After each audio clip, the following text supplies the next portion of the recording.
आपने और हम सब ने हमेशा एक चीज तो सुनी है कि चंदा मामा दूर के। लेकिन ये चंदा जिसको हम मामा तक मान बैठे हैं, कभी सोचा कि ये आया कहाँ से?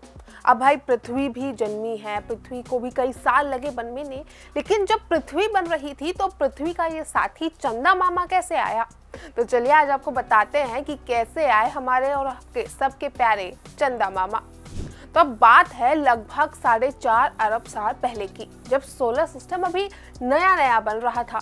स्पेस एकदम चायोटिक और वायलेंट जगह था, जहां छोटे छोटे डस्ट पार्टिकल से लेकर लार्ज प्लैनेटरी बॉडीज तक सब कुछ लगातार टकरा रहे थे और नई चीजें बन रही थी। अब ये कॉलिजन्स कभी ऑब्जेक्ट को पूरी तरह नष्ट कर देते थे और कभी मिलकर कुछ नया और बड़ा बना देते, और यही चार्ज और कॉलिजन आज हमारे प्लैनेट्स और मून्स के लिए जिम्मेदार हैं।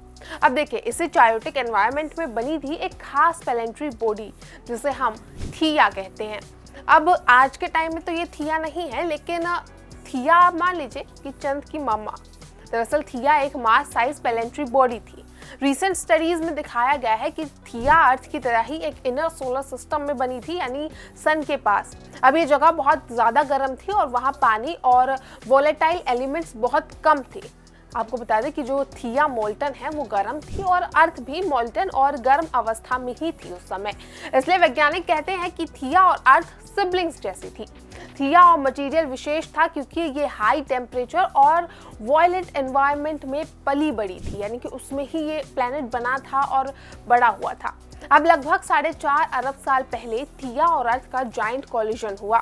ये कॉलिजन इतना वायलेंट था, इतना बड़ा था कि दोनों प्लैनेट्स के जो मेंटल्स हैं वो मेल्ट हो गए और एक विशाल मैग्मा ओशन बन गया। थिया पूरी तरह शटर्ड हो गई, उसके जो फ्रेगमेंट्स थे उसमें से कुछ अर्थ में शामिल हो गए और बाकी स्पेस में फैल गए।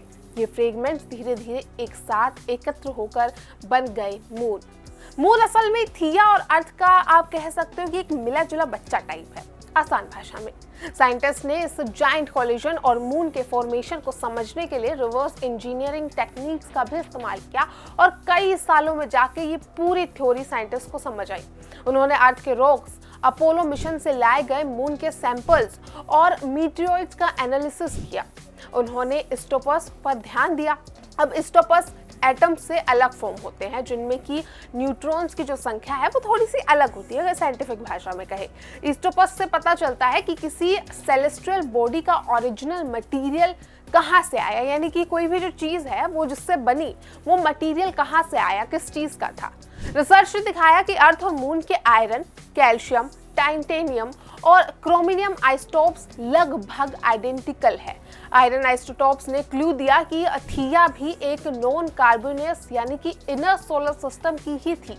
इसका मतलब ये हुआ कि मून और अर्थ दोनों ने मेनली इनर सोलर सिस्टम के मटेरियल से ही फॉर्मेशन किया, उसी से ये दोनों बने।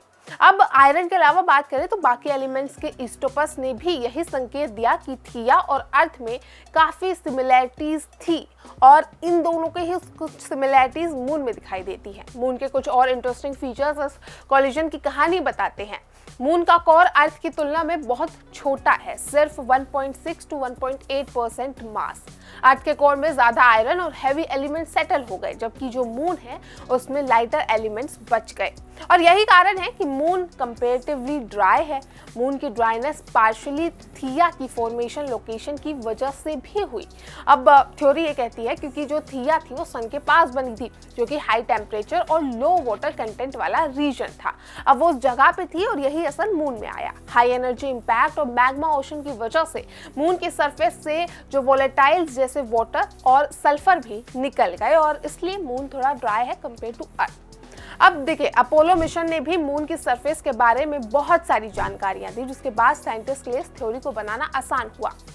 Moon once had a global magma ocean, यानी कि जो सरफेस से लेकर डीप मेंटल तक फैला हुआ था। लूनर बासल्टिकल रॉक्स अर्थ के रॉक से थोड़े से सिमिलर थे, ऑक्सीजन आइसोटोप्स भी मैच कर गए थे। मीटियोइड्स ने भी कंफर्म किया कि मून को कई बार इम्पैक्ट और बॉम्बार्डमेंट का सामना करना पड़ा, इनकी टूटना पड़ा। लावा ने क्रैक से बाहर फ्लो किया और मून के बेसिल्स को फिल किया। लूनार सॉइल यानी कि जिसको हम रेगुलेट इम्पैक्ट से शैटर्ड रॉक और डस्ट से भी बना। मून की सरफेस इतनी पुरानी और प्रिजर्व्ड है कि वहाँ प्लेट टेक्टोनिक्स और इरोजन नहीं हो सका, और यही कारण है कि वो एक साथ है। मून की नियर साइड और फार साइड में डिफरेंस भी फॉर्मेशन स्टोरी को बताते हैं, यानी कि वो कैसा है ये भी उसकी कहानी बयां करता है। नियर साइड का जो कस्ट है वो लगभग 70 किलोमीटर है, जबकि फार साइड लगभग 150 किलोमीटर। अब वोलेनिक एक्टिविटी नियर साइड पर ज्यादा हुई, जबकि फार साइड रिलेटिव थोड़ा शांत रहा। नियर साइड में ज्यादा रेडियो एक्टिव एलिमेंट्स थे, जबकि फार साइड में कम। मून की कूलिंग और मेंटल डायनामिक्स ने भी क्रस्ट थिकनेस, जियोलॉजिकल मेकअप को शेप किया, और यही डिफरेंस मून के कूलिंग, वोल्केनिज्म और लेटर बॉम्बार्डमेंट की कहानी बताने में सामने आए, और जिसने बताया कि आखिर हमारे चंदा मामा बने कैसे। अब मून अब अर्थ से धीरे धीरे दूर जा रहा है, लगभग 1.5 इंचेस पर ईयर। इसका मतलब है कि मून फॉर्मेशन के समय अर्थ के पास काफी करीब था, अगर वो इतने सालों में भी इतना दूर गया है तो। उस समय अर्थ की रोटेशन भी अब की तुलना में थोड़ी तेज थी।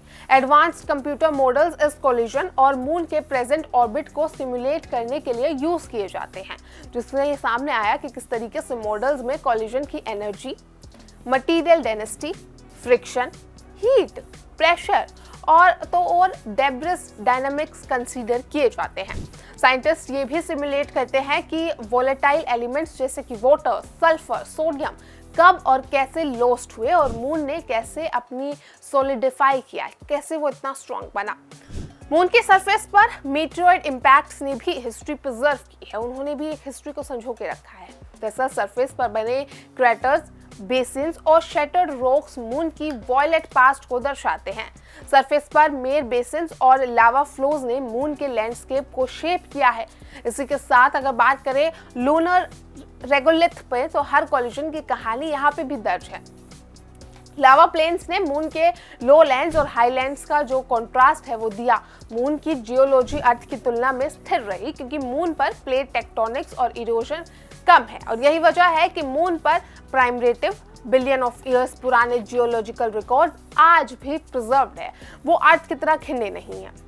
अब साइंटिस्ट ये भी स्टडी करते हैं कि आखिर जो मून की ऑर्बिट है और रोटेशन है वो कैसे स्टेबल हुई, क्योंकि अगर वो बना तो पहले से ही तो डिसाइडेड होगा नहीं। तो मून ने अपने अर्ली ईयर्स यानी कि शुरुआती सालों में अर्थ के बहुत करीब फॉर्मेशन किया, लेकिन टाइडल इंटरेक्शंस की वजह से करंट डिस्टेंस तक पहुंच गया। जैसे वो बताया था ना कि हर साल थोड़ा थोड़ा दूर जा रहा है। मून का करंट ऑर्बिट इंक्लेशन और spine rate giant collision models के अनुसार एक्सप्लेन होता है। मून की इनिशियल प्रॉक्सिमिटी ने अर्थ की रोटेशन को भी तेज किया, यानी कि जो हम कहते हैं कि पहले से थोड़ी सी तेज हुई है। मून की सरफेस की अगर कंपोजिशन, मेयर बेसिन्स, वोलेनिक हिस्ट्री और क्रेटर्स से भी ये पता चलता है कि कैसे मून की जो एवोल्यूशन है वो धीरे धीरे हुई। वोल्केनिज्म ने सरफेस को स्मूथ एरिया दिए और लावा फ्लोज ने मेयर बेसिन्स को फिल कर दिया। लूनार रेगोलिथ ने प्रिजर्व्ड मीटेरॉइड्स और कॉस्मिक डस्ट ने साइंटिस्ट ने मून के इंपैक्ट हिस्ट्री के बारे में जानकारी जुटाई। तो वहीं मून की जो मैग्नेटिक हिस्ट्री है और क्रस्ट थिकनेस का डिफरेंस है, ये भी दिखाते हैं कि आखिर कैसे मून ने बिलियन ऑफ ईयर्स में धीरे धीरे कूलिंग और जियोलॉजिकल एवोल्यूशन की प्रक्रिया से गुजरा है, बदला है, और आज जो मून आप और हम देखते हैं या स्टडी कर रहे हैं वो उस फॉर्म में आया है, वो मून जो बना था। मून की फॉर्मेशन की कहानी हमें सिर्फ प्लैनेटरी फॉर्मेशन नहीं बताती, बल्कि कॉस्मिक सैक्रिफाइस और वॉयलेंट ओरिजिन भी दिखाती है। थिया ने अपनी पूरी बॉडी दे दी शैटर्ड होकर, ताकि मून और अर्थ दोनों बन सके। अर्थ को उसका मून मिल गया। मून की सरफेस, केमिस्ट्री, ऑर्बिट और डिस्टेंस सब कुछ थिया की कुर्बानी को याद दिलाते हैं। मून की जियोलॉजी, रेगोलिथ और mayor basins billion of years पुरानी हिस्ट्री को बताते हैं। तो अब जब अगली बार आपसे कोई पूछना कि चंदा मामा कहाँ से आए, तो वो थी एक थिया मोस्टली जो शायद चंदा मामा दी गई। भविष्य में आने वाले आर्टेमिस मिशन से साइंटिस्ट जो है अभी मून के फार साइड, पोल्स और डीप कोर से नए सैंपल्स लाएंगे, ताकि मून को और अच्छे से स्टडी किया जा सके। इससे मून की कंपोजिशन, लेयर्ड स्ट्रक्चर और वोलेटाइल हिस्ट्री के नए क्लूज भी मिलेंगे, और ये भी हो सकता है कि मून में ऐसे अनसैंपल मटेरियल्स हो जो अर्थ और थिया में थे और अब हमारी नॉलेज में नहीं आए हैं। तो वहीं मून की आर्कियोलॉजी भी हमें अर्थ के एशियन सिबलिंग्स और जॉइंट कोलिजन के सीक्रेट्स बताती है। इस सब के साथ ही अब ये तो हम सब जानते हैं कि मून सिर्फ अर्थ का सैटेलाइट नहीं है, ये थिया की लेगेसी है। हर रात जब हम मून को देखते हैं, चंदा मामा को देखते हैं, तो हम उस एशियन कॉस्मिक इवेंट की कहानी भी देखेंगे। अब तक नहीं पता था, लेकिन उम्मीद है अब पता होगा। मून की लाइट, शेप और सरफेस, ये सब हमें याद दिलाएंगे कि कैसे मिलियन ऑफ ईयर्स पहले स्पेस में कितनी वॉयलेंस, सेक्रीफाइस और क्रिएटिविटी हुई थी, कैसे कुदरत ने खुद की चीजें बनाई थी। मून की कहानी अभी भी इवॉल्व हो रही है और हर नई चीज अब इसमें जुड़ती जा रही है और हमें उस एशियंट कोलिजन के करीब ला रही है। फिलहाल अब आपको चंदा मामा की कहानी कैसी लगी वो हमें कमेंट सेक्शन में जरूर बताइए और ऐसे ही वीडियोस के लिए जुड़े रहिए प्राइम न्यूज़ नेटवर्क के साथ।